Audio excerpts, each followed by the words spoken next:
so hard. Now everything is easy 'cause of you. Welcome back, my friends, to the show that never ends. It's Thoughts for Rent, Realtors Keeping It Real. I'm Max Zerflu here with Jenni McKenna. Man, and that's my wife. Can you believe that? Look at her. You're gorgeous. You know that? Thank you. It's so fun being married to you, let me tell you. Hey, we have our podcast that we talk about all kinds of stuff, sometimes real estate related, sometimes not. And today, it's a not. Today, we're going to talk about travel. Where have we been? Where are we going? Where do you want to go? Where do people want to go? What are great travel destinations? You know, we have plans to go to Japan. Oh, I know. I don't know why we're doing that. Honey, our love blossomed in Japan. I've already been there, done that. I don't know why we have to go again. If you know, you know. I was a translator on Disney on Ice in Japan, and she was a skater on Disney on Ice, and that's where we met, and we started dating in Japan. So we're going to go back with our children, our adult children now, and that should be very fun. It will be fun to a certain degree. We're not going to be there in the summer. And when we met with Disney on Ice, it was the summer, and it was very hot, very humid. And of course, I was working, so that makes it a little different from a vacation standpoint. One thing I am excited about, I love when Max speaks Japanese. So speak a little Japanese for everybody. 皆さんようこそ Thoughts for Rent のポッドキャストへようこそ。今日は僕マックスちゃんとジェニーちゃんやってるね。やってるね。Okay, well that's love ridiculous. it when he speaks Okay. Japanese, and I can't wait for the kids to see that their dad is running around Japan speaking the language. That's very I cool. have not been to Japan for 33 years. Yeah. That's crazy if you think about it. But so we talk about Japan, but that's not just something we're going to do. Japan is a huge travel destination for a lot of people right now. I know it is. Yeah.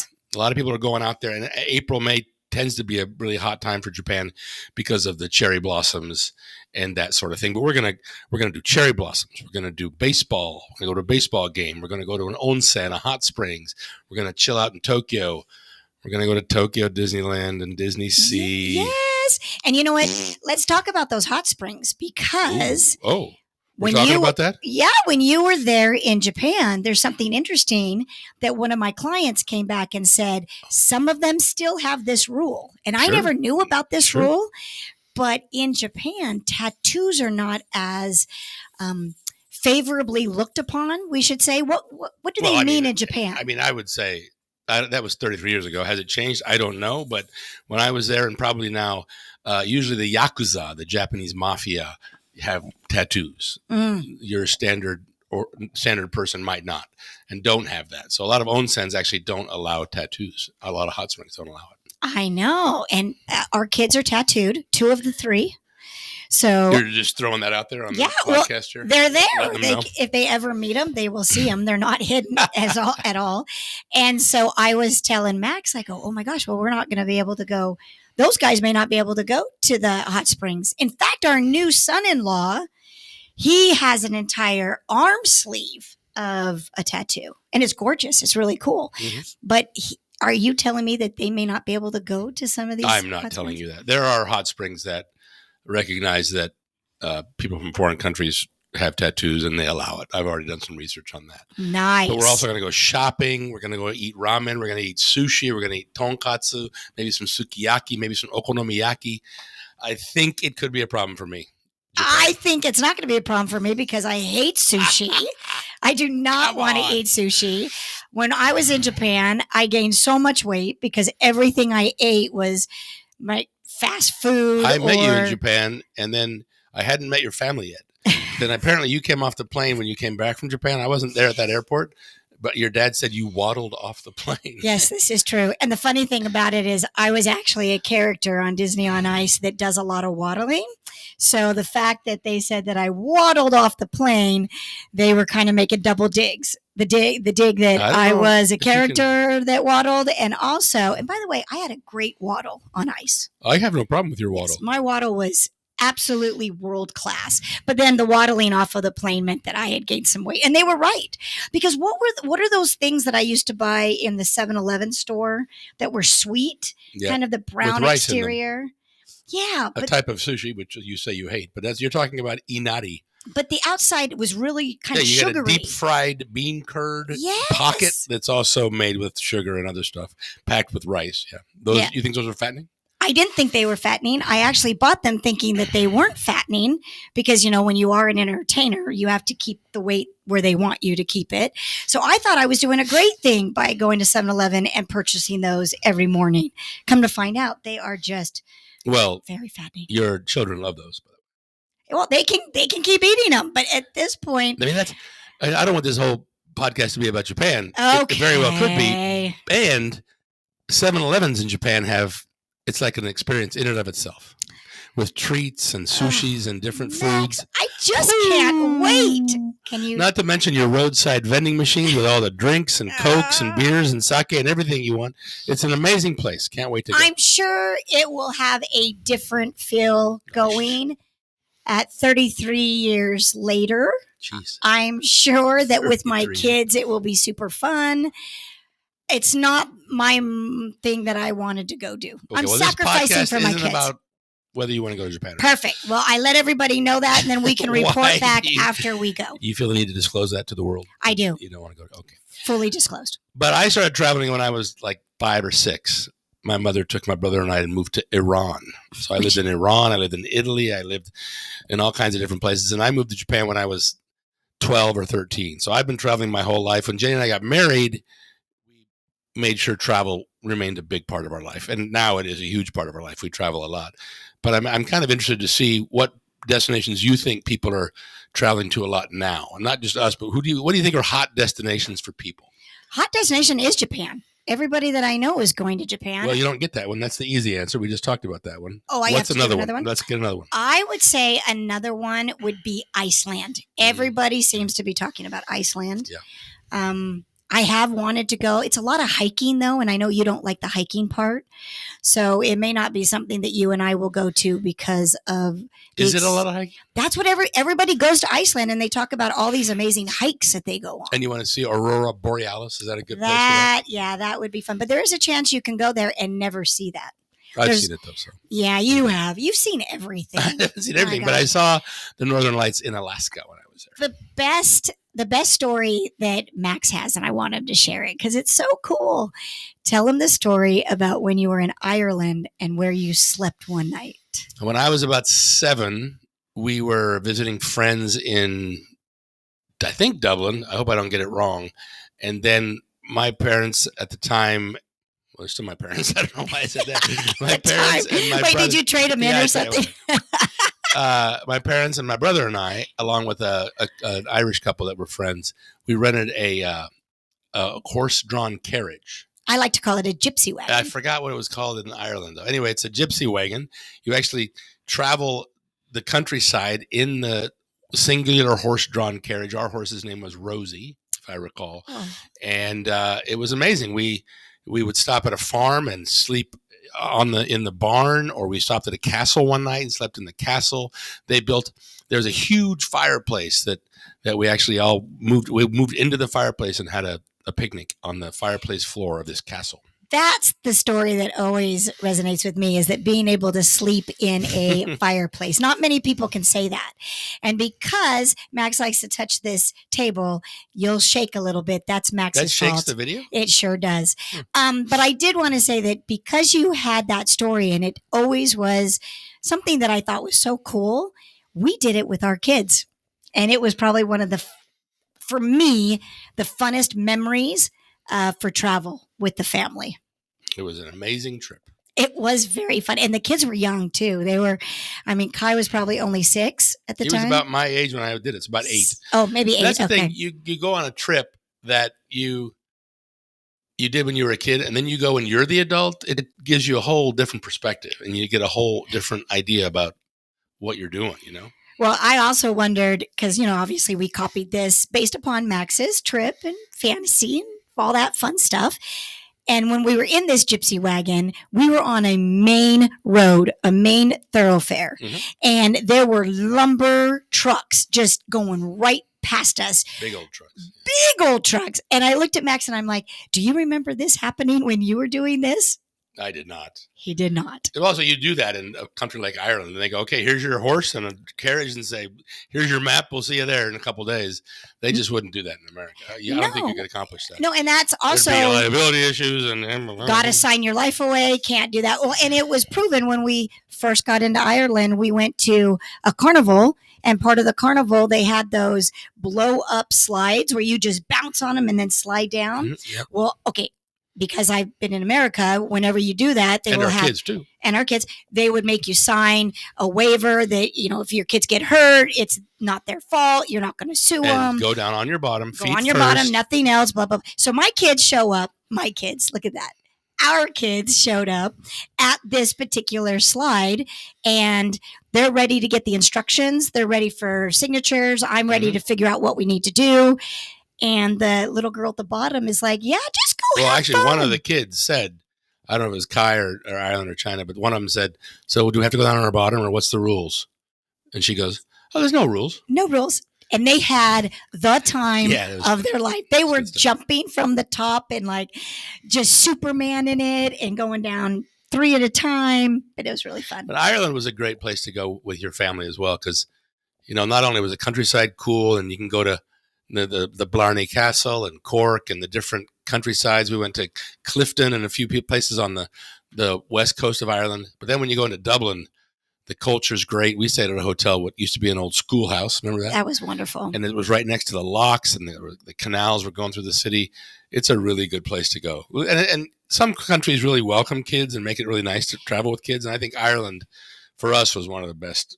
I would agree. If you have the younger kids and you want to show a little bit of outside of the United States, definitely I would recommend Ireland. And it's just over the pond. Just over the pond. Correct. Later, when they were adults, we went to Scotland with them. That was fun, too.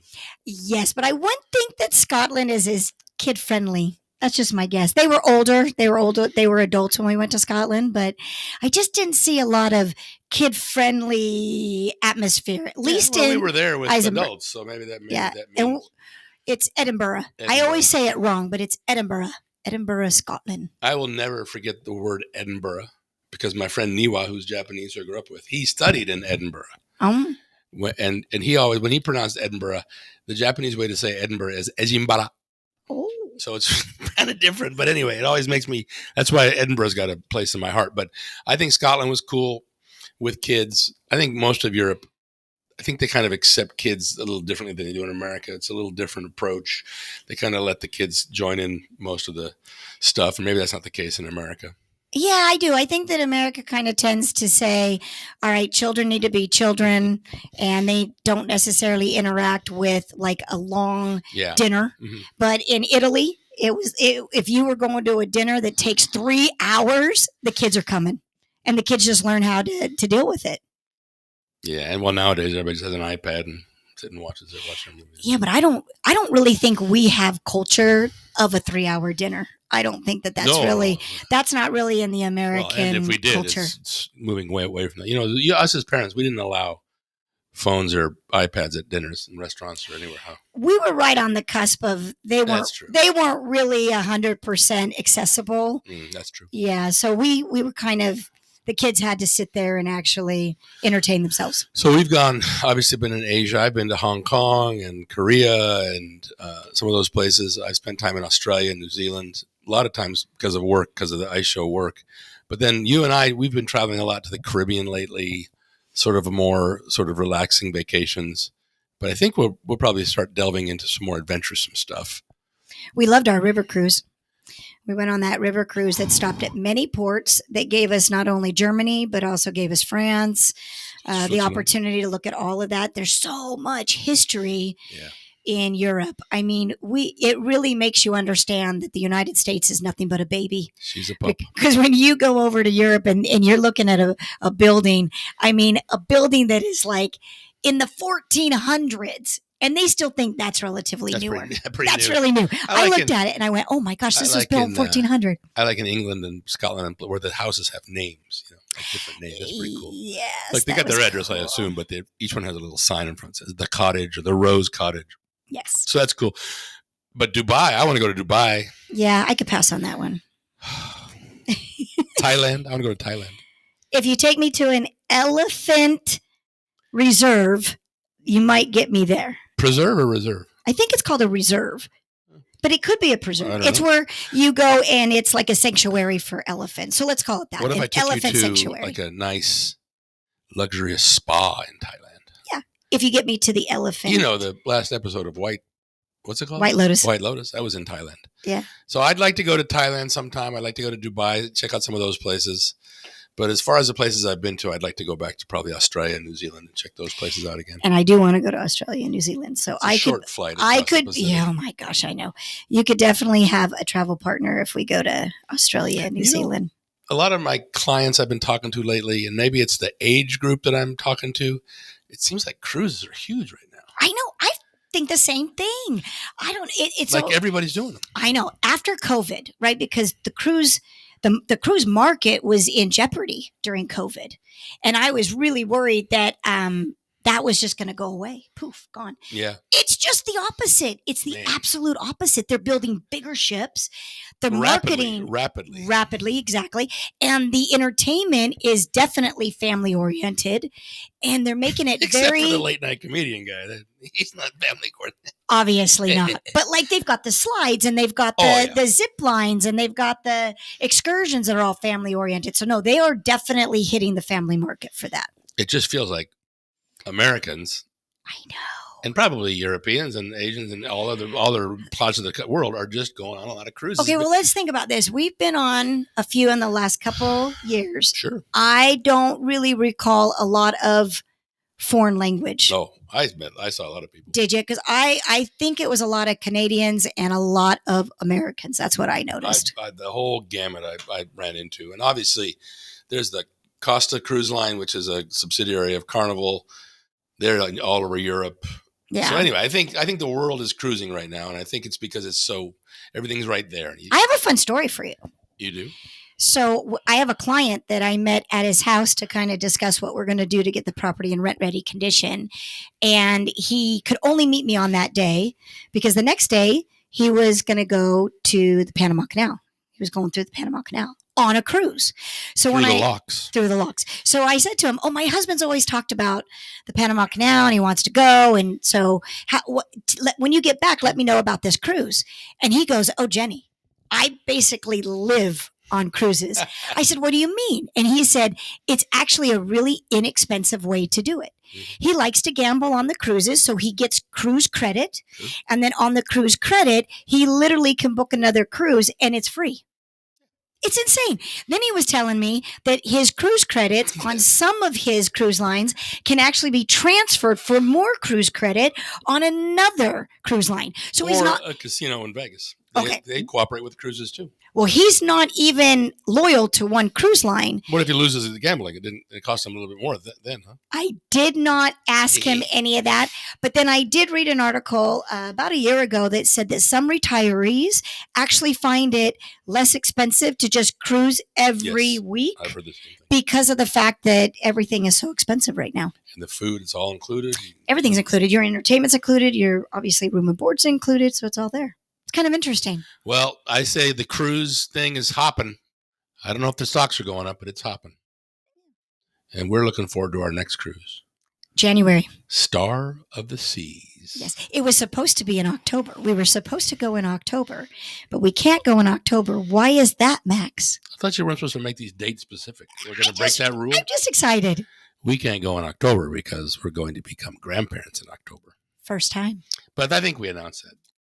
I'm going to announce it every day because I am so excited that I get to be an Oma, and hopefully, fingers crossed, everything goes good. But that'll be sometime in October. Yes, Oma, Jenny, Grandpa Max. October 2025. So exciting. That'll be something else. Well, anyways, hey, I think we've talked about a lot of different locations, and you know what the impressive thing is? We've barely touched the surface of the different places you could go in this world. It's a big world, and there's a lot of different places to go. And boy, if I could tell you anything, it would be to travel. Go out there and see the world and just experience it because it's out there for us. So experience a different culture. And then sometimes you'll really come back and appreciate America too. Amen to that. Amen to that. Yep. Hey, that's Thoughts for Rent.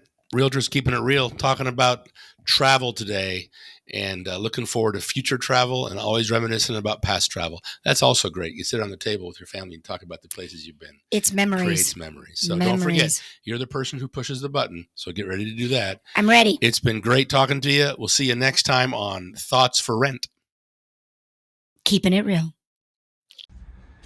Oh, there you go. Sound good? Okay, good. I'll pass over to Ireland. Here you go, kid. Thanks, Pops.